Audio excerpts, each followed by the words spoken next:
Well, it was dubbed the Brexit Election. On Thursday, millions of Brits headed to the polls in a snap general election, the third in the space of just 5 years. It's expected to set the direction of the UK's departure from the European Union. The polls closed just a few hours ago, and we have our Oh Soo-young on the line for us to help us break down the expected outcome as the exit poll has been released. So, Soo-young, we're set to see a strong win by the Conservatives, right?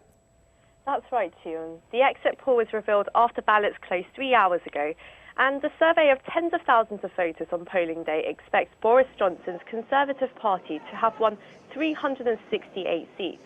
And if it's accurate, that is well above the 320 range needed to avoid a hung parliament, and a much stronger win than what most opinion polls predicted, a 28-seat win or even a hung parliament where there is no majority.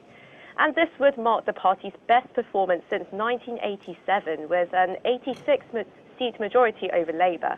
Meanwhile, Labour's anticipated 191 seats is set to be its worst performance since the 1930s.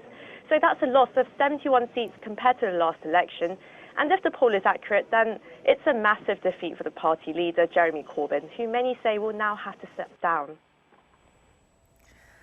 Now, the exit polls have been fairly accurate in the past, so if the Tories do get a strong majority, the biggest question now is, will they get Brexit done? That's right. This snap election, of course, was called because Johnson wanted a majority to push through his Brexit deal. Johnson has said under his leadership, the UK would leave the EU on January 31st, 2020, and that the transition period during which the EU and the UK strike up new trade terms would not be extended beyond December 2020. So yes, a strong majority for the Tories will give Johnson the backing he needs to leave the European Union with his deal with Brussels. But that won't be the last we hear of Brexit.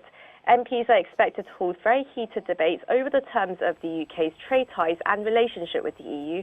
And of course, the UK will also have to set out its trade ties with the rest of the world as well.